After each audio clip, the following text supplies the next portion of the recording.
I handed down the family home to my daughter as a symbol, not just of love, not just of legacy, but of trust.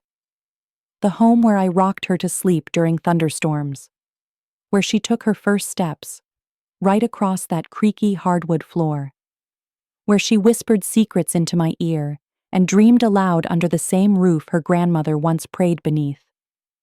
I imagined her raising her own children there, filling the house with warmth, laughter, Sunday morning pancakes, and holiday traditions. But instead, I watched strangers walk through that front door like they'd just inherited royalty. Her fiancé's parents didn't just visit, they moved in, with bags, boxes, and entitlement. The first words out of his mother's mouth? "We'll take the master bedroom, and your daughter can handle the cleaning. She'll have plenty of time once she's not working." Like my daughter was some kind of live-in maid. I didn't speak right away, not because I was weak, but because I wanted to see something first. I wanted to see if my daughter, the girl I raised to be fierce, kind, and unshakably dignified, would finally find her voice. But she didn't. What they didn't know? That house wasn't just wood and stone. It was my battlefield. And they were about to learn. You don't walk into my family home and try to rewrite our story. The moment I signed the deed over to my daughter, I thought I was handing her a future, a new chapter, a place where love could grow, where she and her soon-to-be husband would plant their roots and build a life together. I didn't see it as a sacrifice.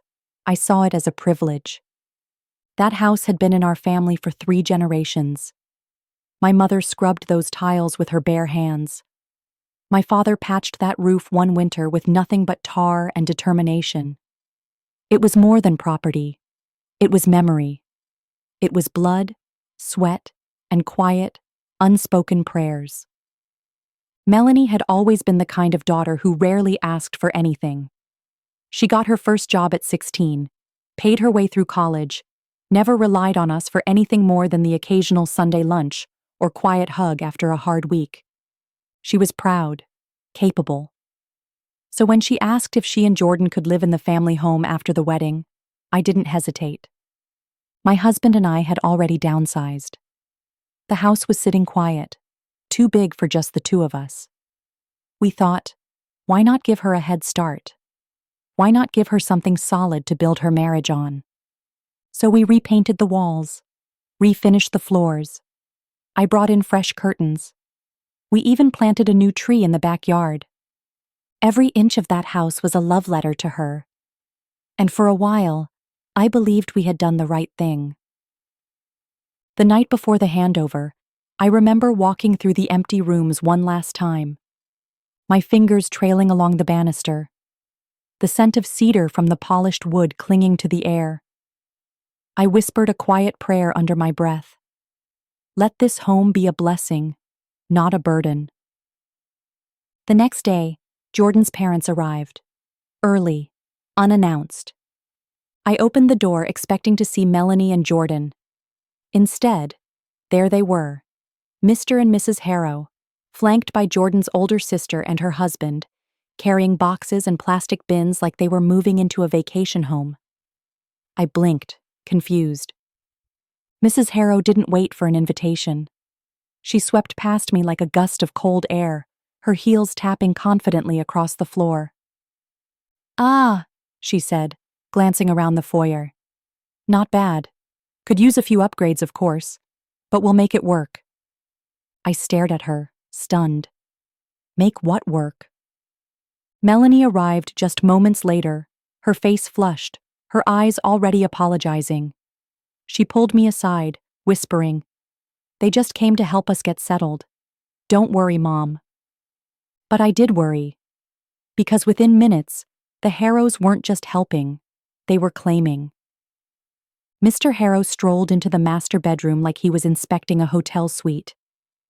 "This'll do," he said, plopping down on the bed and bouncing twice to test the mattress. "Nice view. Good light. We'll take this one." Mrs. Harrow was already rearranging the kitchen drawers. She turned to me with a tight-lipped smile. We'll need the larger pantry space, of course. We do more cooking than the kids. The air in my lungs turned to ice. Jordan didn't say a word. He just stood there, hands in his pockets, eyes darting between the hallway and the front door like he was waiting for an escape route. Melanie reached for my hand, her grip firm, trembling. "I'm sorry," she whispered. I didn't know they'd assume. But I could see it in her eyes. Some part of her had known. Not consciously. But deep down, she had been hoping that maybe, just maybe, they'd be different once the ring was on her finger. They weren't. And that house, our family's home, wasn't being honored. It was being invaded. And I hadn't spent 3 generations building a legacy just to have it hijacked by strangers in expensive shoes and entitled expectations. They had no idea what they'd just walked into. But they were about to find out. The next morning, I woke up before the sun and stood at the kitchen window, staring out at the old oak tree in the backyard, the one my father planted the year I was born. Its branches stretched wide, silent witnesses to birthday parties, snowstorms, summer cookouts, and now this circus. I had hoped that tree would watch over a new generation, that my daughter's children would one day climb it the way she once did. But now, I wasn't sure it would even survive the week without being cut down and turned into an entertaining space, as Mrs. Harrow had muttered the night before. The smell of bacon wafted into the hallway. For a split second, I thought maybe Melanie had found her footing and was making breakfast, a quiet gesture of reclaiming her space. But no. As I turned the corner into the kitchen, I saw Mrs. Harrow at the stove, flipping bacon with the kind of authority usually reserved for military drills. She didn't even glance up when I entered. "Oh, good," she said, stirring the eggs without breaking stride. "I figured you wouldn't mind if I got breakfast going. I'm used to making things efficient in the mornings." Efficient. As if taking over someone else's kitchen uninvited was a mark of productivity. "Where's Melanie?" I asked, trying to keep my tone neutral, though my jaw was already tight. "Oh, she went for a walk with Jordan. They needed some alone time," she said, air quoting with one hand, while the other cracked eggs like they owed her money. Young love. So fragile. I forced a tight smile. "Well, this is her kitchen." She finally looked up, pausing. "I know, but we're family now. No need to draw lines." She laughed lightly, like we were sharing a joke. "Besides, I'm sure she appreciates the help." I said nothing. Not because I agreed, but because I was already calculating, measuring the time, the tolerance, the lines that were being trampled in the name of help. She set a plate down on the counter. "Tell your husband breakfast is ready. Oh, and let him know I moved the coffee maker. The lighting was just so gloomy in that corner." I didn't reply. I simply turned and walked down the hall, finding Thomas in the living room with a newspaper open, glasses perched on his nose, though I could tell he wasn't reading a word of it. "She's in our kitchen," I said quietly. He folded the paper slowly. I figured. I heard her clanging pans around before 6. "She moved the coffee machine." He didn't respond. Just removed his glasses, folded them carefully, and set them beside him. "She says they're family now. No need for lines." Now he looked at me, eyes sharp. "There need to be lines," he said. "Otherwise, they'll build a fence right around our daughter and call it love." When Melanie came home, her face looked drained. Her smile wobbled at the corners, and her eyes avoided mine. I knew that look. I'd worn it once, years ago, in the early days of my own marriage, when I hadn't yet learned how to speak up without breaking the peace. That look was the mask of a woman walking a tightrope, hoping her silence would settle things. "Everything okay?" I asked gently, as we stood folding laundry together in the guest room, the only room in the house her future in-laws hadn't claimed. She nodded too quickly. They're just intense. Jordan says they're used to being close-knit. It's their way. Is it your way? She paused, folding a towel with too much care. I don't know. I just want things to go smoothly. Smooth doesn't mean right, I said softly. She didn't answer, just kept folding, eyes fixed on the fabric.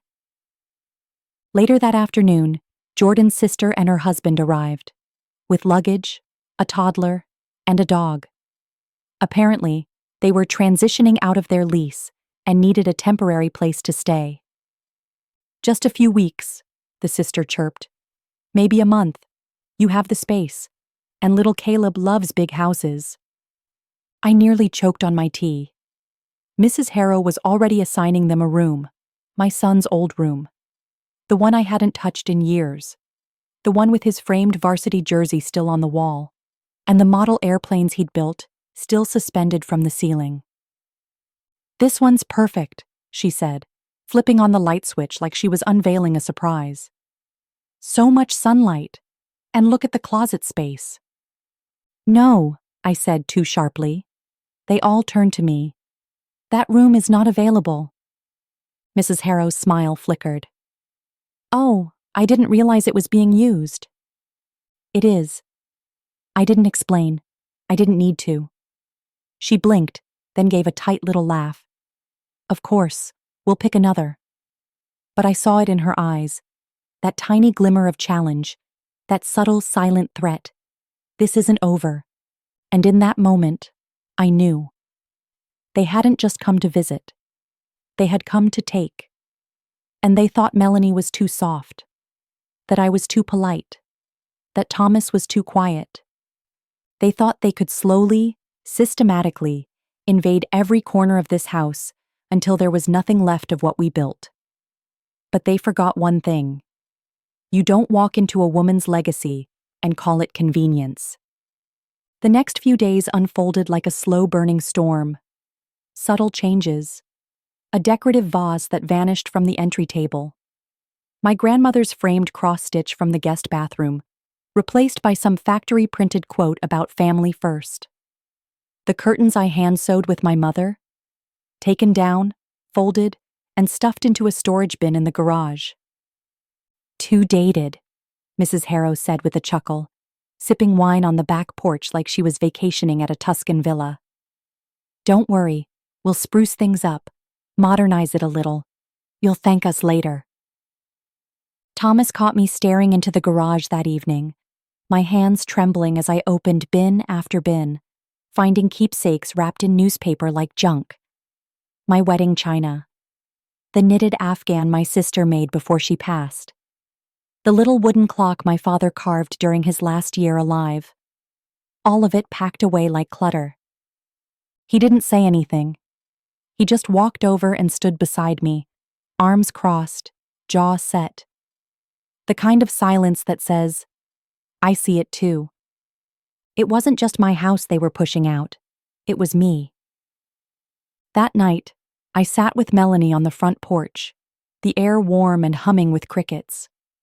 She looked exhausted, her eyes rimmed red from either crying or lack of sleep, or maybe both. The kind of fatigue that lives behind your eyelids even after a full night's rest. I didn't know they'd take over like this, she whispered. Her voice was small, almost childlike. I thought maybe it'd just be a week or two, just until they figured things out. And then what? I asked gently. You'd move into a side room in your own house while they decided how to decorate it? She looked down. Jordan says I'm overreacting. He says they mean well. I nodded slowly, forcing myself not to respond too quickly. And do you believe that?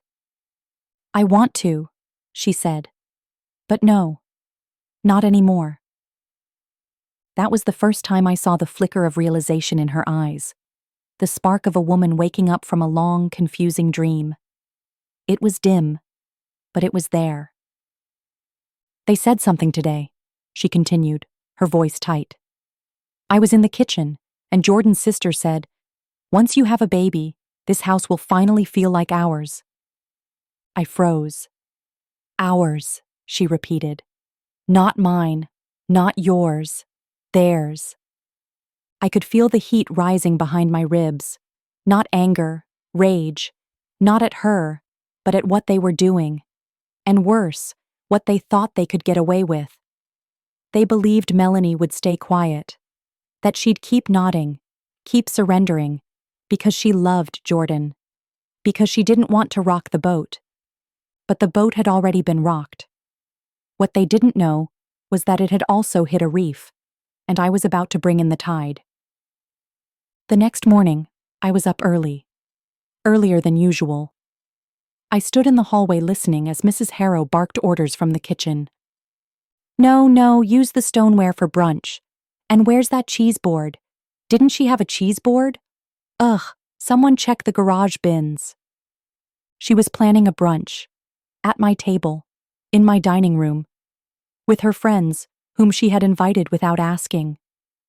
I walked in as she was arranging fresh flowers, cut from my garden, of course, into a vase she'd pulled from a cabinet that wasn't hers. Oh, good, you're up, she said, not even looking up. Could you help me find the good linen napkins? I know you have them somewhere. I stepped forward slowly, quietly, then leaned across the table and gently, purposefully, took the vase from her hands and placed it in the sink. She froze. I think it's time we had a conversation, I said. Calm. Firm. The kind of voice that doesn't raise because it doesn't need to. She blinked. Excuse me? You've been living here under the assumption that this house belongs to Jordan, that it belongs to you by extension. It does not. I'm aware it was a wedding gift. It was a gift to Melanie, I said, voice now cutting with precision. Not to you, not to your son, not to your family. You were never invited to move in. You were never offered this space. You took it, without permission, and you've treated this home, our home, like some fixer-upper reality show project you won on a scratch-off ticket. She scoffed. There's no need to be dramatic. No, I said, stepping closer, my eyes locked on hers. There's no need to be delusional either. You've insulted every memory in this place. You've packed away our family's history like clutter. And you've disrespected my daughter under the guise of support. Well, support doesn't come with a claim to ownership. And this, I gestured around the room, this ends today. She opened her mouth to protest, but I raised a finger. You have 48 hours to pack your things and leave. All of you. You can't. I can, I said. And I will. And when Jordan stumbled out of bed moments later, rubbing his eyes and asking what was going on, I turned to him without missing a beat. You should start choosing who you're marrying, Jordan, your mother or my daughter, because you won't have both under this roof. For the first time since all of this began, he didn't have a smug smirk or a diplomatic deflection. He just stood there, speechless. Mrs. Harrow was the first to recover. Her voice shot out like a slap in the silence. This is ridiculous. You think you can just throw us out like we're squatters? After everything we've done to help your daughter? After all we've given? All you've given? I repeated slowly, turning toward her with a look that I didn't have to fake. What exactly have you given, Mrs. Harrow? Was it the insults? The condescension? The subtle reminders that my daughter would never be good enough for your son, even in the house we gave her? She opened her mouth again, but I held up a hand. Number, don't answer that. You see, the difference between your kind of help and mine is that mine didn't come with strings or judgment. It didn't come with a plan to take over. I gave my daughter this home because I believed in her future. You came in with your boxes and your blueprint for control. Jordan finally stepped forward. Mrs. Dawson, please just calm down. My head snapped toward him. Don't you dare call me Mrs. Dawson like I'm a stranger. Not after everything. His face paled, but I didn't stop. I've watched you stand by while your mother moved in uninvited, while she disrespected my daughter in her own home, while your sister and her family waltzed in and claimed bedrooms like they were choosing hotel suites. And you have said nothing. Not once. Not even when Melanie looked like she was drowning. A long silence fell over the room. The only sound was the ticking of the antique clock on the wall, my grandmother's clock, the one Mrs. Harrow had tried to relocate because it didn't match her aesthetic. Then from behind us came the soft sound of footsteps. Melanie. She must have heard everything.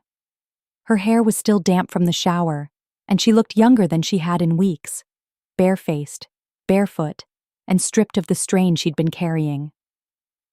"Mom," she said, her voice quiet but steady. "Thank you." And then she turned to Jordan. "You told me once that you loved how independent I was, that you admired how I stood on my own. That was in the beginning, before all of this. But now I think you loved the idea of me, not the reality. Because the reality is, I have opinions. I have limits. I have boundaries. And you've watched your family trample all of them without so much as blinking." Jordan stepped forward, his voice softening. "Melanie, it's not like that. I'm not finished," she said. "I've tried to be patient. I've tried to believe the best in you. But I can't do this anymore. I can't marry someone who watches me break and calls it compromise." Melanie took a breath. "I want you out. All of you. This house is mine. And for the first time, I'm going to treat it like it." She didn't yell. She didn't cry. She didn't plead. She just decided, and it was the strongest I'd ever seen her. Melanie didn't blink. "If this is what a real family looks like, I'll take a loan every time." And with that, she turned and walked upstairs like she'd just closed a door that would never be reopened. Jordan looked after her, stunned, his whole posture deflated. Then, like a child realizing his toys had been taken away, he looked at me one last time. "You never gave us a chance," he muttered. "No," I said softly. "You just thought we wouldn't take ours." They packed quietly after that. No more shouting, no more demands. Just the sound of bags being zipped, boxes being taped, and the slow, reluctant shuffle of entitlement exiting through the front door. And when they left, that house, our house, finally exhaled. For the first time in weeks, the house was quiet. Melanie sat curled on the living room couch, wrapped in an old knit blanket with a cup of chamomile cradled in her hands. Her eyes were rimmed red, but she didn't look broken. She looked cleared out, like a house that had been fumigated, empty of everything that didn't belong. "Do you think he really loved me?" she asked. I took a moment before answering. "I think he loved your willingness to accommodate him. I think he mistook that for love. And maybe you did too." "It wasn't all bad," she said softly, more to herself than to me. "He had moments, sweet ones, kind ones. But every time I tried to talk about how I felt, he'd get so quiet, like I was attacking him, and I'd end up apologizing just to make it stop." "You don't have to justify any of it," I said. "Not to me, not to anyone. You loved someone who didn't know how to love you back. That's not shameful. It's just human." Melanie leaned her head on my shoulder, and we sat like that for a long time, the only sound the ticking of the old clock, still in its rightful place, still watching over us like it always had. Later that evening, I heard her upstairs moving things, rearranging. The next day, she went to the hardware store, bought paint samples, brushes, new curtains. She didn't ask for permission, she just did it. She even called a locksmith to change the locks, a quiet but permanent act of drawing a line. We sat on the porch that night as the sun dipped below the trees. Melanie held the keys in her hand like they were something sacred. Symbols of a boundary drawn, a choice made, not given, claimed. "You know what's funny?" she asked, a small smile tugging at her lips. "They acted like they were entitled to everything in this house, but they never even noticed the most important part." "What's that?" She turned to me, her voice soft but clear. "Me." And I realized then, she wasn't lost. She was coming home. Melanie slept in the master bedroom that night for the first time since all of this began. It had been hers from the moment we handed her the keys, but until now, she hadn't dared to step fully into it. She'd tiptoed around the edges, like the space belonged to someone else, like claiming it might wake the ghost of everything she was still trying to shake off. But that night, she opened the windows wide, stripped the bed of every sheet and pillow touched by the harrows, and lit the old lavender candle that used to sit on her nightstand back when she lived with us. I didn't say anything. I just watched. Because some moments are too sacred to interrupt. The next morning brought a crisp breeze and a rare sense of stillness. I stood in the backyard sipping coffee while the sun stretched its golden fingers over the grass. Thomas joined me a few minutes later, quiet as always. He wasn't a man of many words, but when he spoke, his voice carried the weight of intention. "She's different," he said, handing me my robe. "She's healing." He nodded, taking a sip of his own coffee. I didn't realize how far gone she was until she finally said no. And then I saw it. She's not just saying it to them anymore. She's saying it to who she used to be. That stuck with me all day. Melanie spent the afternoon repainting the living room. She chose a warm, soft white, clean, bright, simple.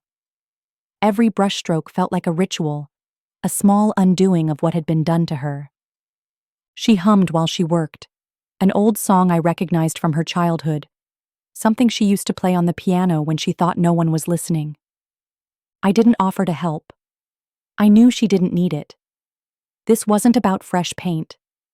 This was about erasure, renewal. When the doorbell rang around 5, I assumed it was a delivery. But when I opened it, I found Jordan standing there, alone. He looked smaller somehow, less polished, less sure. The usual shine in his eyes had dulled, replaced by something I couldn't quite name. Shame, maybe, or desperation.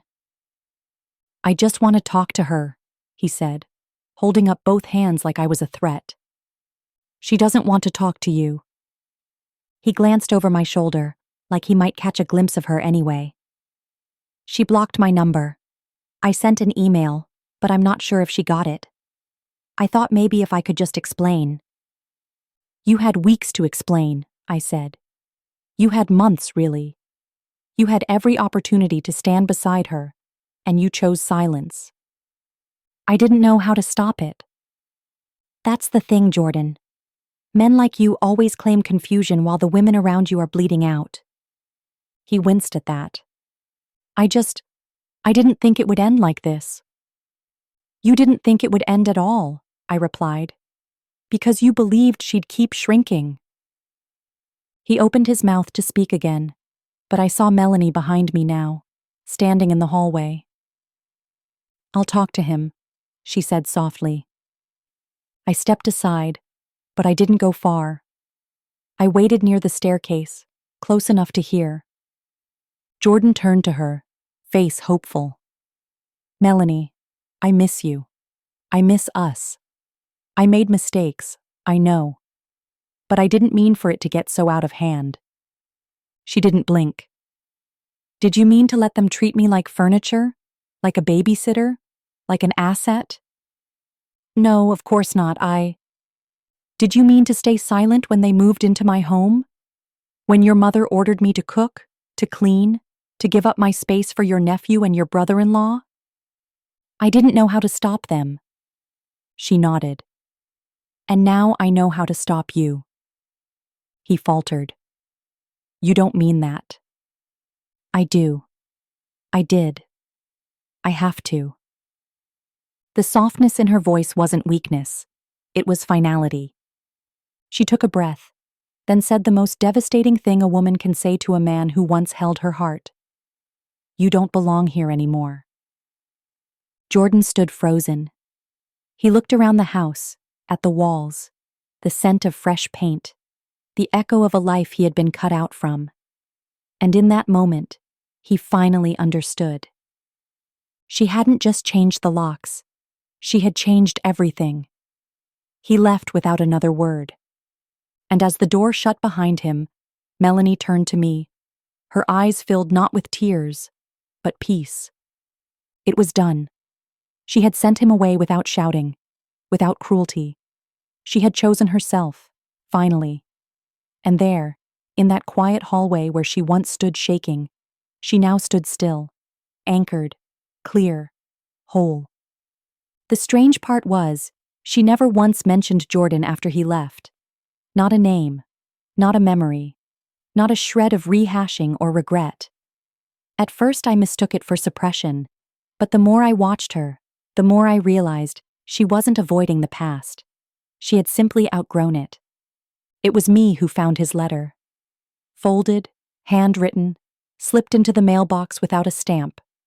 No envelope. Just creased paper, ink slightly smudged where the pen had lingered too long. I didn't open it. I knocked on Melanie's door, held it out, and asked softly, "Do you want it?" She looked down at the page for a long second, then took it. She didn't read it in front of me. She folded it once more and set it aside on the nightstand, as if even his last words could wait their turn now. And later that evening, I noticed the letter was gone. Not tucked into a drawer. Gone. Burned, maybe. Or torn. Or tossed into the fireplace like dry leaves. I didn't ask. Some answers don't require explanation. By the end of that week, the house had started to transform. Not just in appearance, but in energy. Melanie painted the guest bedroom a soft sage green and turned it into a reading nook, complete with a velvet armchair, floor lamp, and shelves of books she hadn't touched since college. I walked in one afternoon to the smell of roasted garlic and lemon zest, a song playing softly from her phone. She looked up and smiled. "I forgot I liked doing this," she said, stirring the pot. "It always felt like a chore when they were here. Now it feels like mine again." That evening, we ate together in the dining room. Just the two of us. No crowd, no performance, no quiet judgment pressing in from the corners. At one point, she laughed at something I said, then leaned back in her chair and sighed. "This feels like coming home." "You never left," I said gently. "You just let someone else rearrange the furniture." She tilted her head, thoughtful. "Why do we do that?" she asked. "Why do we let people take up so much space in our lives when they've done nothing to earn it?" "Because we're taught to be accommodating," I replied. "We're told that love is compromise, that to keep the peace, we have to give a little. But some people aren't asking you to give a little. They're asking you to disappear." Her eyes darkened for a moment, then softened. "I'm never doing that again," she said. "I know." Later that night, I heard her moving things in the attic. When I peeked in, she was sorting through boxes, organizing, stacking, making room. And there in the corner was the old chest my mother had once given me when I left for college.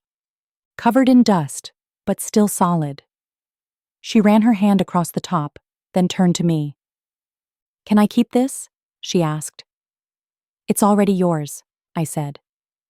She opened it slowly, gently, as if revealing something sacred. Inside were old letters, black and white photographs, scraps of fabric, recipes written in faded ink. The kind of treasures time can't erase. The kind that stay buried until the right hands lift them again. "This house has always carried so many stories," she said, not looking at me. And for a while, I thought I had to make mine small to make room for everyone else's. You don't, I said. You never did. She looked up, eyes shining. Then I'm going to write mine differently, she whispered. And this time, I'm not giving anyone the pen. She smiled, and I smiled back. Because the girl I raised had finally returned, not as the same girl, but as a woman who had walked through fire and came out choosing herself. A few weeks passed. The seasons hadn't quite changed, but the light felt different. It came through the windows warmer, softer. No more voices echoing down the hall with entitlement wrapped in charm. No more second-guessing, no more shrinking. Melanie had found her rhythm. She worked during the day, took walks in the evening, and curled up with her books at night. She'd begun volunteering at a community art space on Saturdays, helping young girls express themselves through painting, sculpture, words. Watching her talk about it over coffee, eyes lit with quiet passion, I realized something. She wasn't just healing. She was building. One morning, I found her in the backyard with a sketch pad balanced on her knee, barefoot in the grass, pencil moving quickly across the page. She looked up, smiling like the sun had met her halfway. "Morning," she said. "I'm drawing the old oak." I sat beside her on the stone bench, still standing after everything. She nodded. "Just like us." I looked at the drawing. It was beautiful, strong, detailed, with every branch given care. But what struck me most was what she'd added. A small swing tied to one of the limbs, the rope just faint enough to notice. "That was your favorite spot when you were little," I said. "I know," she replied. "I think I forgot that for a while." It's strange how we lose ourselves slowly.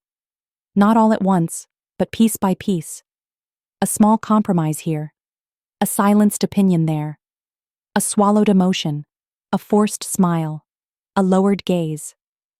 Until one day, you look in the mirror and see someone you don't recognize. Later that week, an invitation arrived. A glossy envelope addressed to Ms. Melanie Dawson. No return address. Inside, a card with raised lettering and a photograph printed across the bottom. Jordan, in a tuxedo. Next to a woman I didn't recognize. Arms wrapped around each other like vines on a trellis. He was getting married. The date was 3 months away. The location was some country club with a name that tried too hard to sound exclusive. And at the top, in elegant script, "We would be honored by your presence." I watched Melanie read it once, then again. Her eyes didn't waver. Her mouth didn't tighten. When she was done, she set it on the counter, poured herself a glass of water, and took a long, slow sip. "He's getting married," she said softly, like a weather report. "Yes," I replied. "Seems so." She leaned against the counter, turning the card slowly with her fingers. "Do you think he sent it to rub it in? Or because he honestly thinks we could be friends now?" I shrugged. With people like him, it doesn't matter. The intention doesn't change the impact. Melanie let out a small laugh. It's almost impressive. The ego. The assumption that I'd want to show up and watch him start a new life like mine didn't happen. "You're not going," I said gently. "No," she said. "I'm not." She picked up the card, walked to the trash and dropped it in, letting it fall quietly into the bin, like it never carried weight. She turned to me, a strange calm in her voice. "It doesn't even hurt. Not really." "That's because you're not looking back to wish it different," I said. "You're looking forward." She nodded. "I am." Melanie never mentioned the invitation again. It remained where she'd dropped it, buried beneath discarded grocery lists and crumpled receipts in the trash. And somehow, that felt right, because not everything demands fire or fury. Some endings are best laid to rest quietly, like paper settling in the dark, losing meaning with each passing day. The house had begun to hum again with presence. Real presence.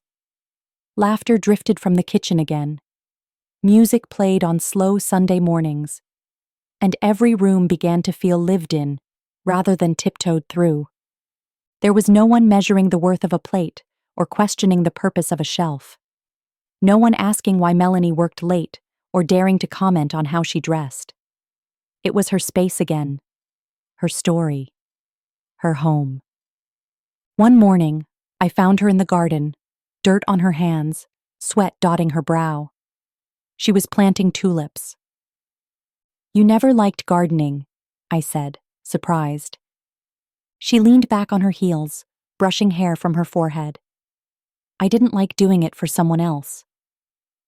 That simple sentence hung in the air like truth wrapped in sunlight. It was always like that with her now. Simple, unflinching honesty. No more hiding behind pleasantries. No more biting her tongue to keep someone else comfortable. The garden bloomed slowly, row by row. Every weekend, a new patch of soil was turned, seeds pressed in with gentle fingers, watered with care. And as spring rolled in, the backyard began to look different, not just tended, but claimed. The way she moved through it, like she had every right to be there, every right to take up space. It was quiet, yes, but it was power nonetheless. She started inviting friends over again. At first, just a few, colleagues from work, a neighbor from down the street, a woman she'd met at the art studio. They gathered on the back porch, wine glasses in hand, shoes kicked off, laughter spilling like sunlight onto the grass. No one rearranged furniture without asking. No one inspected the wallpaper or commented on the openness of the floor plan. They didn't come to criticize. They came to connect. One evening, I stepped out to find her deep in conversation with a man I didn't recognize. He was tall, dressed simply, leaning back in his chair with the easy confidence of someone who didn't need to perform. They were talking about books, philosophy, of all things, and Melanie looked at ease. Not impressed, not smitten, just herself. Later, when the others had gone and the fire pit was burning low, I sat beside her with a blanket draped over my shoulders. "New friend?" I asked. She smiled. "His name's Evan. He runs a nonprofit downtown. We met at the studio a few weeks ago." "And?" She looked into the fire, the flames reflected in her eyes. "And nothing. We talk. It's easy." I waited for more, but that was all she offered. And that too felt right. There was no urgency now. No need to label, define, or chase. She wasn't leaning into the arms of someone else to find her balance. She'd already found it. A few days later, Evan dropped off a book she'd mentioned. It wasn't dramatic. No note, no flowers. Just a book placed gently on the porch swing, wrapped in brown paper with a simple string tied around it.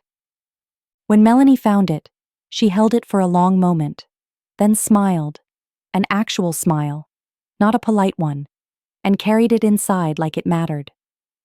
It was slow, this new chapter of hers, unhurried, intentional, and watching it unfold felt like watching a seed break through the soil, tender and inevitable all at once.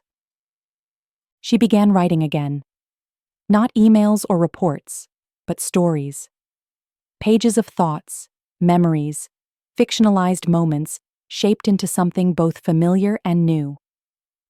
She stayed up late sometimes, the glow from her bedroom light soft and steady, like a lighthouse keeping watch. And in the morning, the pages would be stacked neatly on her desk, each one a quiet testament to her reclaiming her voice. One evening, I found her in the hallway, staring at the framed mirror that used to hang by the staircase. She touched the frame lightly. "I used to avoid looking into this," she said. Because every time I did, I saw someone waiting. For what? I never knew. And now, she met my gaze in the mirror. Now I see someone arriving. I reached for her hand, squeezing it gently. You've come a long way. She nodded. And I didn't do it alone. Maybe not. But the final steps? The ones that really mattered? She took those on her own 2 feet, spine straight, eyes forward. And in that mirror's reflection, I didn't just see my daughter. I saw a woman who had learned to walk out of the shadows of other people's expectations and into the light of her own life. There's a kind of quiet strength that only comes from walking through something that should have broken you, but didn't. That's how Melanie carried herself now. It was in the way she greeted the morning, opening the windows without hesitation, as if the sunlight was a welcome guest instead of something she needed to brace herself against. It was in the way she spoke, measured, honest, never needing to raise her voice to be heard. It was in how she no longer apologized for things that required no apology. Her ambition, her independence, her boundaries. She didn't perform anymore. She didn't shrink. She simply was, and that was more powerful than any confrontation. It had been almost 3 months since she told Jordan to leave. And in that time, I'd watched her become someone I didn't need to protect anymore. She was protecting herself. It was a Saturday when it happened. One of those bright spring afternoons where the breeze carries the scent of something blooming but unseen. I was watering the ferns near the back fence when I heard her call for me. Her voice was calm, but underneath it, I heard something else. Something too even. That kind of steady tone a woman only uses when she's holding something back. I walked through the kitchen and found her standing in the hallway, phone in hand, lips pressed together in a line so tight it could have cut glass. He sent me another message, she said, not looking up. Jordan. She didn't need to say his name. I already knew. The look on her face, the way her fingers gripped the phone but didn't move. Every part of her posture screamed not again. What does it say? I asked. She handed me the phone without a word. The message was long and desperate. But underneath the flowery language, the wistful memories, the apologies and what-ifs, was a single truth. He wasn't sorry because he saw her. He was sorry because he lost control of her. I miss who we were. You were my peace. I didn't know how much I needed you until I didn't have you. Please, Melanie. Can we just talk? A part of me, some old protective mother part, wanted to drive to wherever he was and tell him exactly what I thought of this unsolicited little plea for closure. But I didn't. Because Melanie didn't look angry. She looked tired. I blocked him, she said softly. Everywhere. I don't even know how he keeps getting through. Men like that, I said, handing her phone back. They don't know how to lose without rewriting the story. She nodded slowly. It's like he can't stand the fact that I didn't fall apart without him. Because it proves he was never holding you together in the first place. She stood in silence for a long moment, then let out a breath. One of those deep, deliberate exhales that comes from the chest, not the lungs. I'm not answering, she said, not even to tell him off. You don't owe him that. I know. She glanced at me. But it's tempting. Of course it is, I smiled. You want him to know how much stronger you are. But the thing is, he already does. She turned the phone over in her hand, then set it down on the entry table like it no longer belonged to her. And maybe it didn't. Maybe that chapter was so thoroughly closed that even the echoes no longer had a place in her story. Later that evening, we had dinner outside, just the two of us and the spring breeze. Melanie made pasta with fresh basil from her garden. We ate slowly, wine glasses catching the golden hour light. And for a while, we didn't talk about anything heavy. Just books. A new series she was reading. The possibility of a trip she might take in the fall. But then, as the sun dipped lower, her voice changed. "I used to think closure had to come from the person who hurt you," she said. "Like if they apologized the right way, I could finally be free. And now? Now I think freedom comes from not needing the apology at all." I nodded. "It does." She smiled faintly. "I hope one day he realizes that what he lost wasn't just me. It was a life he never earned. And that I didn't move on because I stopped caring. I moved on because I started." "Started what?" I asked. She didn't miss a beat. "Started loving myself more than the idea of fixing him." I looked at her across the table, backlit by the soft gold of the evening, and it struck me that this wasn't the same daughter I once rocked to sleep in that upstairs bedroom. This was a woman who had been to the edge of herself and chosen not to fall. She had chosen to rebuild. And this time, on her own terms. The cicadas began to hum in the trees, their song rising in the stillness like a chorus of survival.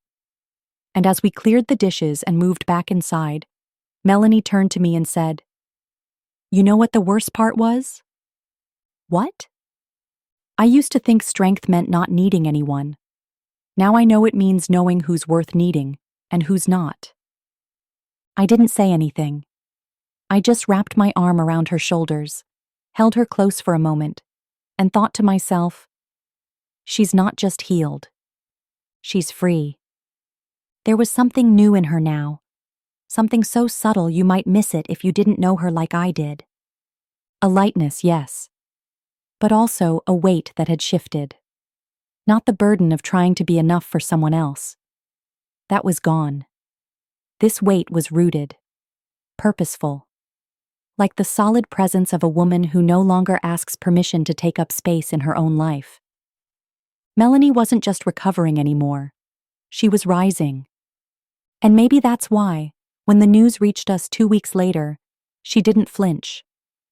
I had just come in from grocery shopping, arms full of bags, when she looked up from her laptop with that same unreadable expression I'd seen when she got Jordan's message. She didn't say anything at first. Just turned the screen toward me and pointed.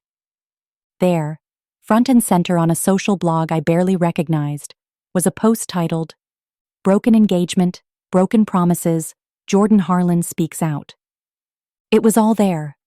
The spin, the pity narrative, paragraphs laced with vague references to a relationship that crumbled under pressure, a partner who couldn't meet halfway, and the line that made my stomach tighten. Sometimes love isn't enough when someone refuses to compromise. There were photos, carefully selected.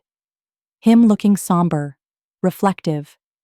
Her cropped out or blurred, always at a distance, like some specter of blame hovering in the background. The comment section was already filling with strangers offering comfort, calling him brave and mature for speaking his truth. I wanted to throw something. "He's rewriting the story," I said, jaw tight. Melanie just sipped her tea. "Of course he is. People will think." "Let them," she interrupted gently. "People will always believe what makes them most comfortable. And if painting me as the difficult one helps him sleep at night, then let him have it." Her voice didn't carry anger. It didn't need to. It carried freedom. "He's not telling the truth," I said, still fuming. "He's telling his version," she replied. "And I've got mine. I just don't need to broadcast it to make it real." I stared at her, stunned not by the article, but by her clarity. That kind of poise doesn't come from pretending everything is fine. It comes from walking through fire barefoot and choosing not to scream just to prove you're burning. "He thinks this is going to stain me," she said quietly. "But the only thing it proves is that I was never the one who needed to be rescued." I sat down beside her, feeling the ache of old instincts, the desire to defend her, to call the editor, write a statement, fight the lies. But I knew better. That was the old response. The one that says, fix it, so she doesn't have to feel it. But this woman beside me, she could feel it and still be fine. What do you want to do? I asked.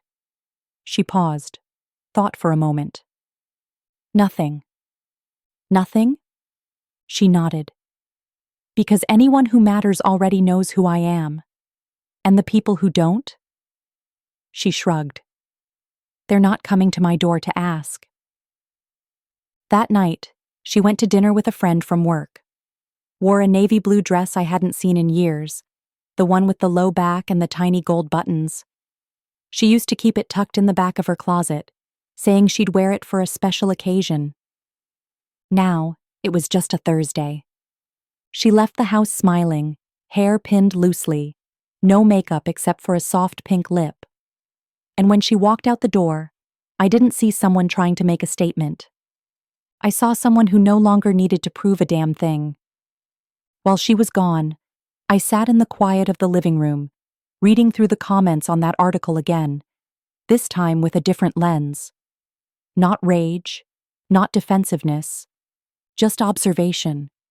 It was all projection. People writing their own fears and heartbreaks into someone else's story. They didn't know Melanie. They didn't see the late nights she spent building herself back. They didn't hear the steady resolve in her voice or witness the grace with which she had let go. They were watching shadows and calling it the sun. When she came home later that evening, she looked peaceful. She kicked off her shoes, poured herself a glass of water, and said nothing about the article at all. Instead, she sat at her desk and pulled out her notebook. I've been thinking about writing a piece, she said. About him? Number, about me. She flipped to a blank page, pen poised. Everyone wants the heartbreak story, she murmured. But maybe what we need more of are the healing stories. The ones where the woman doesn't get crushed. She gets clear. Where the ending isn't a breakdown, it's a breakthrough. I nodded slowly. Write it. Someone out there needs to read that more than they need to read his version. She smiled. And then she began to write, not as revenge, not as rebuttal, but as reclamation. Because the truth doesn't need to scream to be heard. It just needs to be told. The next morning, I found her still at her desk. The notebook was open, pages filled with her careful handwriting, loops and curves, some lines crossed out, others underlined twice. A mug of cold tea sat forgotten beside her laptop, and the sunlight had already begun to stretch across the hardwood floor beneath her bare feet. She didn't look tired. She looked settled, like she had stayed up not because something was keeping her awake, but because something inside her had finally decided to speak, and she wasn't going to interrupt it. I think I'm going to publish it, she said, not looking up. Where? Medium. Maybe LinkedIn too. I want it to reach women who've been through this quietly, the ones who don't yell back, but still walk away. I leaned against the doorframe, watching her. Is it finished? Almost. I could see the last paragraph on the page. I didn't read it, but I caught a few words. Enough. Freedom. Becoming. She didn't write about Jordan directly. Not once. There were no names, no accusations, no timelines. She didn't even reference the house, though it loomed behind every sentence like a stage where everything had once gone wrong and somehow been made right. This wasn't a piece about a breakup. It was about her. About how sometimes the most radical thing a woman can do is refuse to explain herself, to stop justifying her boundaries, to love herself enough to walk away, even if it leaves others confused, especially if it leaves them confused. When she hit publish later that evening, she didn't ask for validation. She didn't look for praise or count the likes. She closed the laptop and joined me on the porch with a bowl of strawberries, barefoot again, her hair pulled up in that loose bun she used to wear when she was a teenager. back before the world taught her to tidy herself for other people's comfort. It was strange, watching her come back to herself, not by reclaiming the past, but by creating something entirely new. She didn't want to be who she was before him. She wanted to be who she had never allowed herself to become. "I didn't write it for him," she said after a while. "I didn't even write it for the women like me. I wrote it for the woman I used to be." And what do you hope she hears? She looked out at the trees, where the sun was sinking low and golden behind the branches. That she was never crazy for wanting peace, that she was never difficult for needing space, that she didn't owe anyone her silence just because they were louder. I swallowed the lump in my throat. "She'll hear you," I said. And she did. They all did. By the end of the weekend, her post had been shared over 3,000 times. The comments poured in, women from all corners of the country, some anonymous, some signed with initials or usernames. They told their own stories. They thanked her for her voice. They confessed they had stayed too long, that they had left too late, that they had silenced themselves because the world told them their survival was selfish. But now, after reading Melanie's words, they knew it wasn't. It was sacred. A few of the comments stayed with me. One from a woman who wrote, "You didn't just write about leaving. You wrote about remembering who you were before the world told you to disappear." Another simply said, "This was the mirror I needed." Melanie read every single one. She started a folder on her computer, named it Letters to Her, and in it, she began writing back, not to everyone, but to a few. Just enough. Just the ones who needed something specific, something soft, something real. "It's not advice," she told me. "It's solidarity." I nodded. A few days later, Evan dropped by again, this time with coffee and a dog-eared book. They sat under the oak tree for hours, not talking much, just reading, sharing a blanket, being. I watched from the window, heart steady. Not because he was the answer, not because he restored her faith in men, but because he wasn't trying to be any of that. He just met her where she was, and she didn't shrink to meet him back. That night, she came into the kitchen as I was wiping down the counter and said, "I've been thinking of converting the old guest room." I turned to her. "Into what?" "A studio, for writing, maybe painting. I want a space that's mine." I smiled. "That room has been waiting for you." She walked over, leaned against the island, arms folded. "Do you think I'm being selfish?" "No," I said without hesitation. "I think you're being whole." And she exhaled, like something inside her finally believed it. She was no longer trying to rebuild the version of herself that someone else had wanted. And for the first time in her life, it wasn't about being seen. It was about seeing herself. Not like before, when everything in the house had to be done in a rush to please someone else, to match a schedule that wasn't hers, a vision that wasn't real. This was different, intentional. Every piece chosen not for its trendiness or someone else's taste, but for how it made her feel. She cleared it out first. Every last remnant of what had once been called the guest room, the extra bed with its stiff pillows, the beige curtains that made the light dull, the wall art that didn't speak. She folded the sheets one last time, stacked the boxes neatly in the hall closet, and stood in the empty room like someone staring at a blank canvas. There was no fear in her eyes, only possibility. I watched from the doorway as she began. She laid down a soft rug first, earthy, woven, something she'd found at a thrift shop and carried home rolled under one arm. Then came the desk, reclaimed wood, slightly uneven, beautiful in its imperfections. It had belonged to a retired poet, the woman told her. Melanie ran her fingers across the grain like it carried stories. She placed it beneath the window, the same window Jordan's mother once complained about, saying it didn't face the right direction for lighting. But Melanie didn't care about the direction. She cared about the morning light that spilled across her workspace, like a quiet affirmation. A small bookshelf came next. Plants. A ceramic mug filled with pens. A corkboard that would one day hold dreams and outlines and messy, beautiful plans. She didn't invite anyone to help. She didn't ask for opinions. And I didn't offer any. Every time I passed by, she was adding something, rearranging, refining. Not to perfect it, but to make it hers. One morning, it was a painting. The next, an old scarf pinned to the back of the door like a banner. Then a candle that smelled of cedar and orange peel, the same scent she used to burn in her college dorm before the world tried to tell her who she had to become. The first time she wrote in the new space, I didn't even know she was doing it. I was upstairs, folding laundry, when I heard the quiet tap of her fingers on the keys. Not frantic, not rushed, just steady. Confidence, like a river finally finding its flow.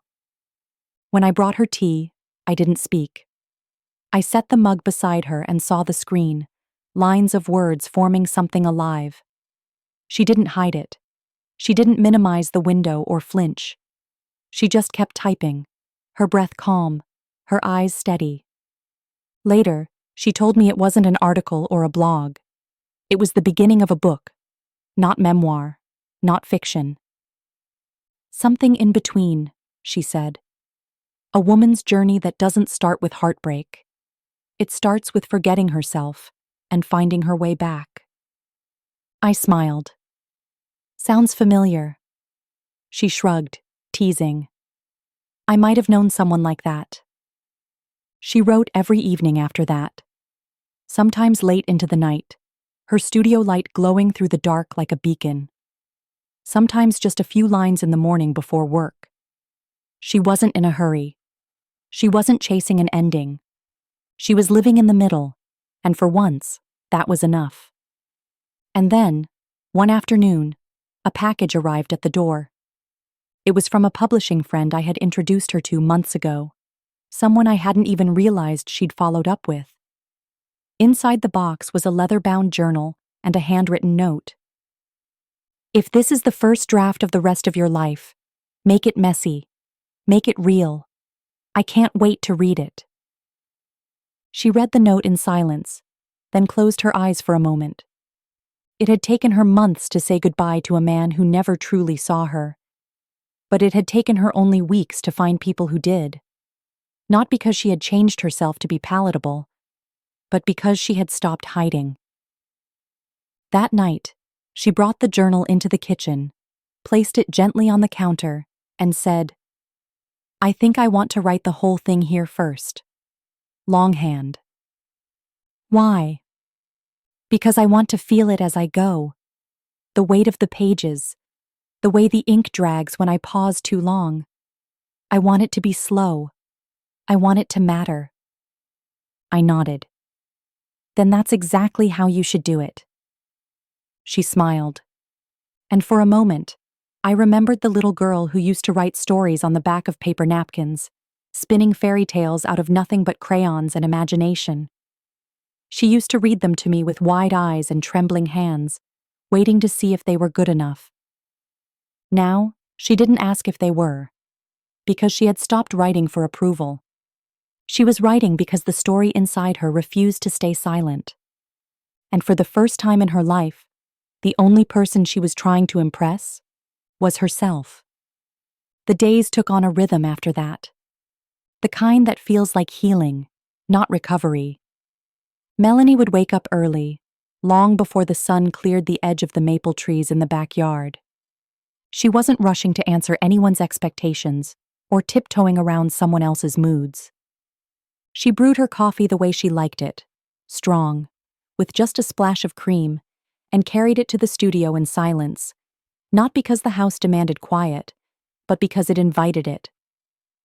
There's something sacred about a woman doing what she loves without asking if she's allowed.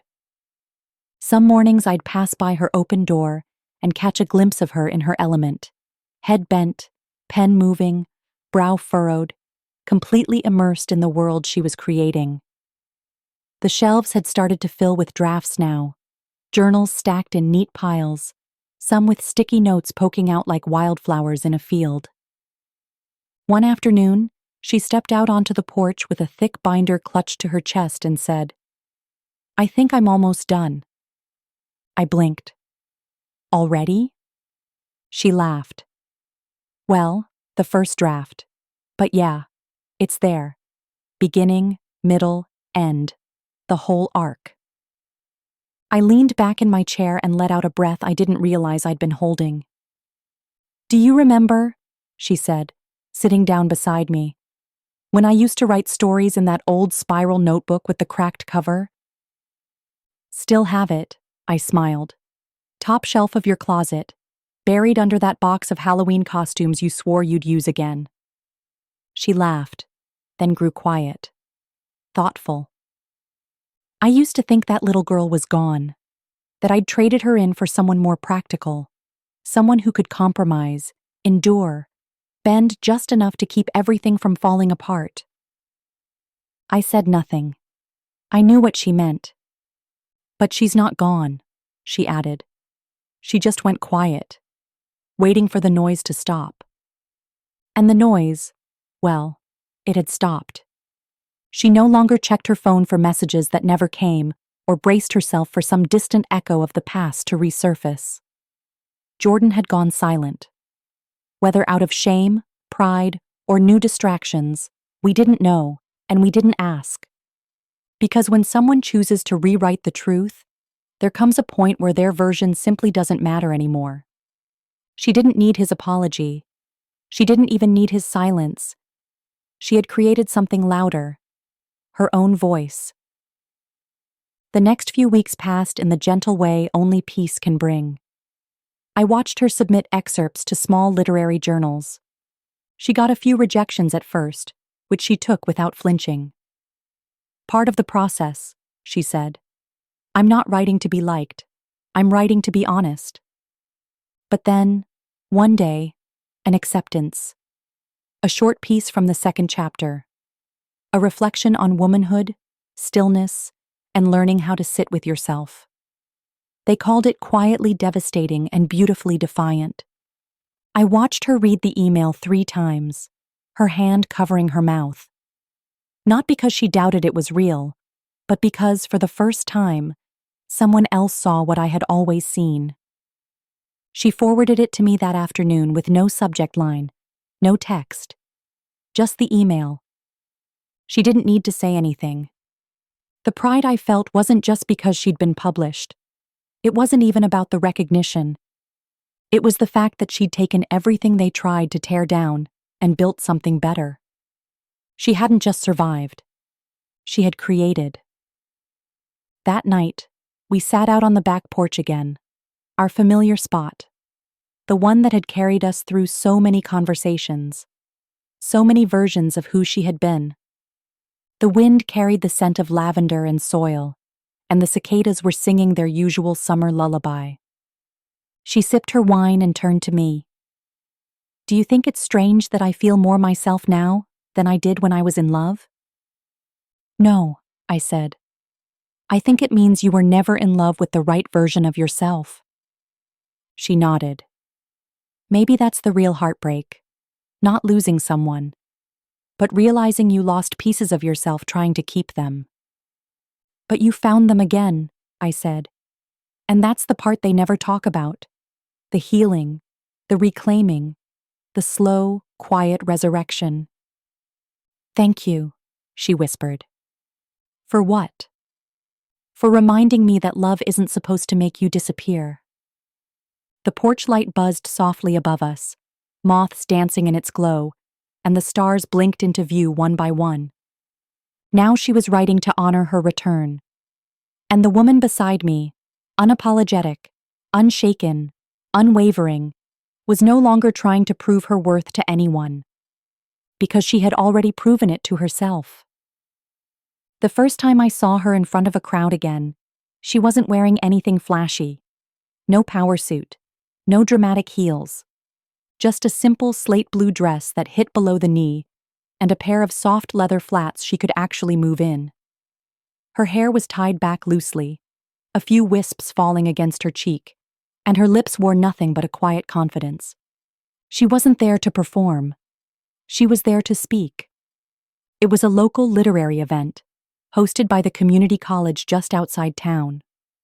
Small venue, folding chairs, a makeshift podium propped in front of a chalkboard still smudged with notes from someone else's class. No spotlight, no red carpet, just voices and stories, passed like torches between women who'd once been burned and still chose to shine. I sat near the back, not because I didn't want to be close, but because I wanted to see her the way others did.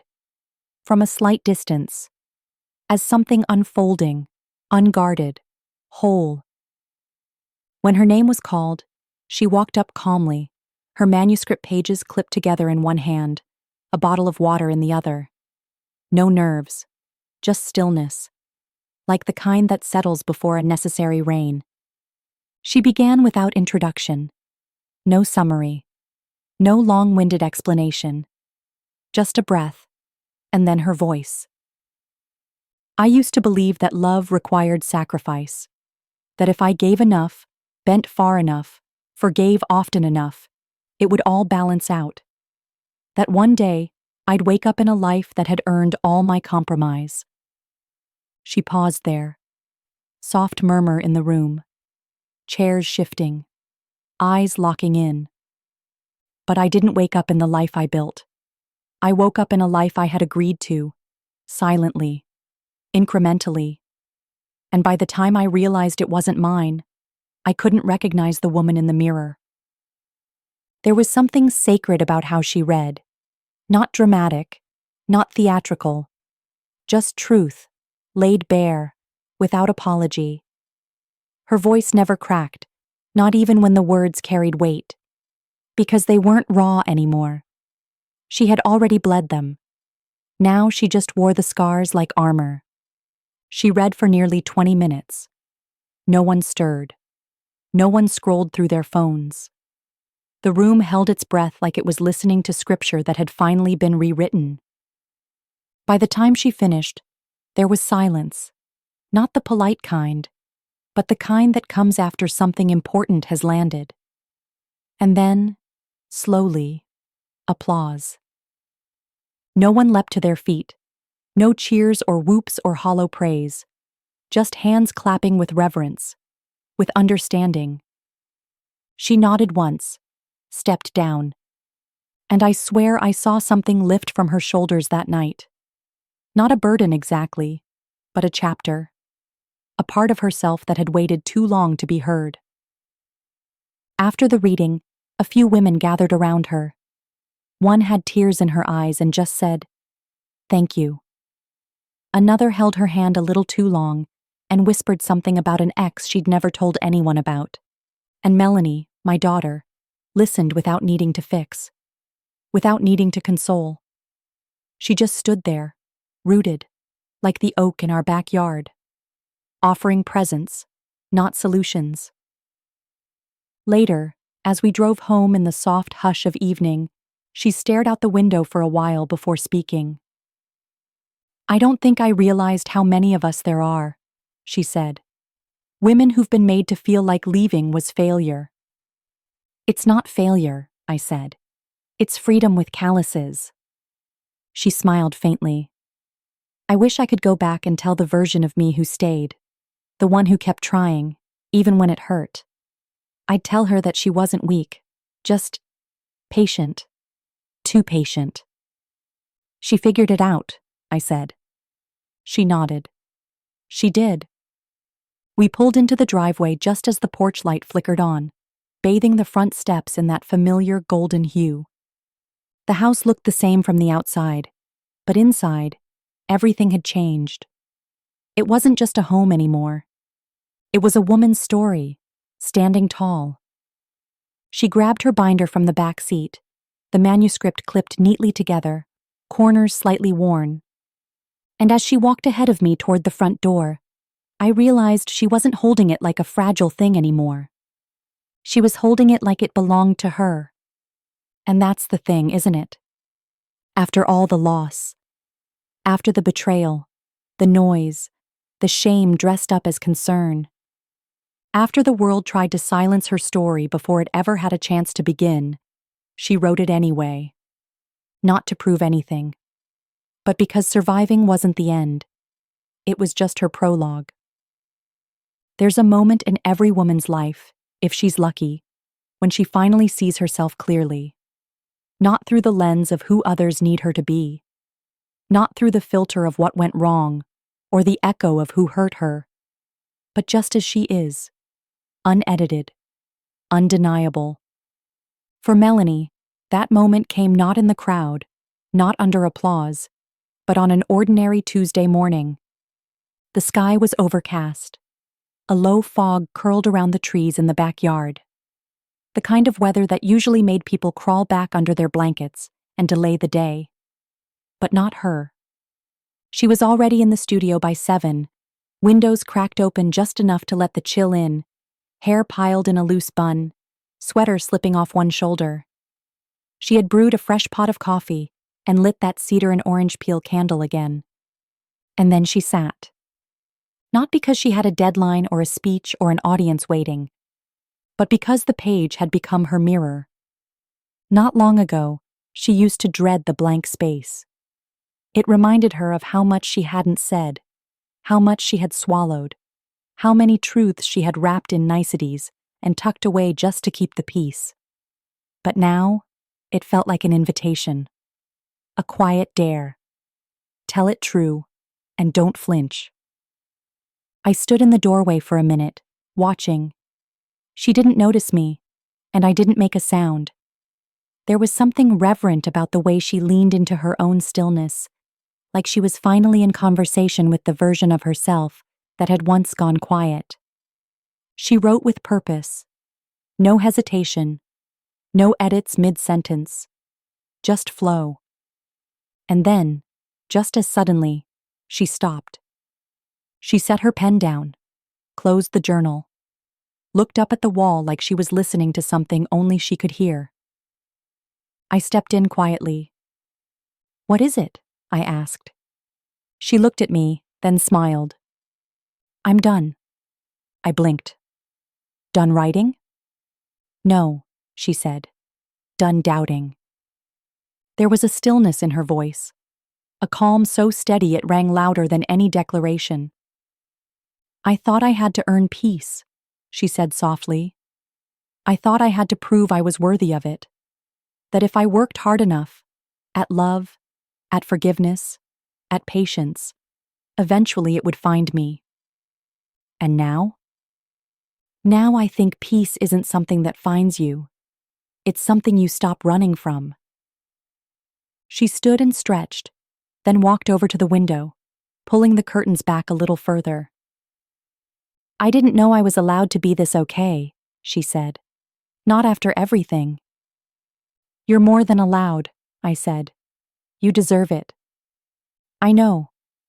And that, those 2 words, spoken without a trace of apology, was everything.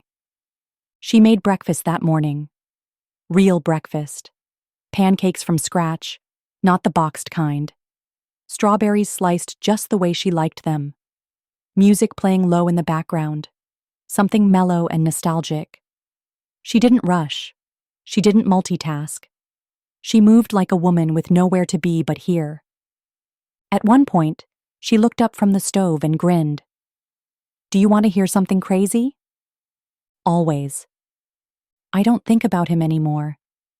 She didn't have to say who.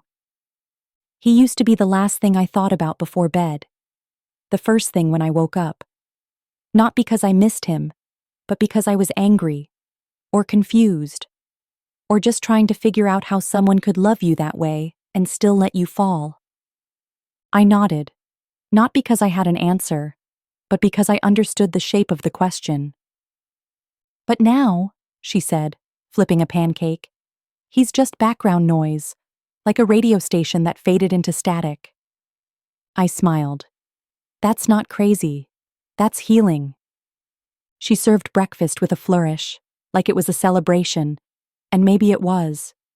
Not of an event or a milestone, but of this. The morning light through the window, the freedom in her voice, the woman she had become without needing anyone's permission. Later, she sat with her feet tucked under her on the couch, reading through the printed copy of her manuscript. Red pen in hand, notes scrawled in the margins. She wasn't afraid of the edits. She welcomed them. Because she wasn't trying to be perfect. She was just trying to be honest. And that's what had always set her apart. Even when her voice shook, even when she stayed too long, even when she doubted everything but the way she gave, she had always been honest. Now she was just being honest for herself. Not to win, not to prove, but to live. And in that quiet little studio, with her tea cooling beside her and her story spread open across the table, she wasn't chasing a better version of her life anymore. It was raining the day the first printed copy of her book arrived. The gentle kind of rain that makes everything outside a little softer, a little quieter. The air smelled like earth and clean pavement, and the windows fogged just enough to turn the world into a watercolor painting. Melanie had been pacing near the front door since late morning, coffee mug clutched in both hands, her hair pulled into a loose braid over one shoulder. She wasn't anxious, just ready. When the delivery truck finally pulled up, she didn't wait. She met the driver halfway down the walkway, signed the clipboard with a quick scrawl, and held the small box to her chest like it might float away. She brought it inside without a word. No dramatic gasp, no squeal, no fanfare. Just quiet reverence. She set the box on the kitchen table and stared at it. Her fingers hovered over the tape. Then she looked at me. "Will you open it with me?" I nodded. "Of course." She handed me the scissors, and I sliced through the tape. The cardboard flaps folded back with a soft whisper, and there it was clean, bound, real. Her name across the top. A title she had agonized over for weeks. The cover design minimal, elegant, strong. She reached in, pulled one copy out, and held it in her hands for a long time. Her fingertips moved across the cover slowly, like she was tracing a memory. "It's heavier than I thought," she said, voice low. "Stories always are," I replied. She opened the first page, then the next. She didn't read aloud. She didn't need to. We had both already heard every word, lived every line. "This used to be pain," she murmured. "Now it's a beginning." And it was. Her book wasn't just a reflection of the past. It was a declaration. A woman stepping forward without apology. A roadmap of what it looks like to walk away and stay away. To build a life not around someone else's love, but her own truth. Later that night, we sat in the living room while the rain tapped against the windows. She had set the book down on the coffee table, where it sat like something holy. Neither of us reached for it again. Not because we didn't want to, but because some things, once born, need time to just be. We didn't talk much. We didn't need to. But just before bed, Melanie turned to me and said, "Do you know the part that feels the most surreal?" "What?" "No one can take it away." And she was right. The house, they tried to take. Her voice, they tried to drown. Her worth, they tried to wear down like stone beneath waves. But this was hers. Stamped, printed, shelved, shared. They could scoff. They could scroll. They could ignore it completely. But they could never erase it. In the weeks that followed, the messages started coming in. Not from publishers or critics, but from women. Strangers, friends of friends, distant acquaintances who had found her book and seen themselves inside it. Some messaged her privately, some tagged her in quiet posts, some mailed handwritten notes, saying things like, "I didn't know someone else had felt it too." She read everyone, not out loud, but I saw it in her face, the way her jaw would soften, her shoulders fall, her hand linger a little longer on the page. The answer hit me like a breath I didn't know I'd been holding. Not survival, not closure, joy. And that's how I knew. If you've made it this far, thank you for reading, for feeling, and for staying. I never imagined I'd have to watch my daughter fight for a home that was hers, or that love could be twisted into something so possessive, so entitled, that it stopped looking like love at all. I never thought the man who once smiled across our dinner table would become a stranger who itemized affection like a bill. Or that his family, welcomed into our lives with open arms, would try to take everything, including her sense of self. But here's what I've learned. The people who insist you're overreacting are often the ones who benefit from your silence. And your silence? It's not peace. It's a weight. A slow, soul-deep erosion. You don't owe anyone your quiet. Not your in-laws. Not your partner. Not even the version of yourself that once thought enduring was the same as loving. Because when you finally speak, when you finally say, "That's enough," the world shifts. Even if it's just your world. Even if it's just a single room where you finally feel safe again. That's enough. This story isn't just about one engagement gone wrong, or one family overstepping. It's about every woman who has been made to feel like a guest in her own home. Every daughter who's been taught to swallow discomfort to keep the peace. Every person who has sat quietly while someone else rewrote the story and dared to call it truth. If that's you, hear this. You are not too much. You are not too sensitive. You are not wrong for saying, "I don't want this anymore." Protect your space. Trust your instincts. And when they try to twist your kindness into currency, walk away. Let them choke on their confusion. Because the moment you decide to stop explaining yourself is the moment you begin to reclaim your life. Thank you for watching. If you've ever been underestimated by someone you love, comment "still standing" to show your strength. To hear more stories of hope and resilience, click on the left and don't forget to like, subscribe, and turn on notifications. Stay strong and keep going.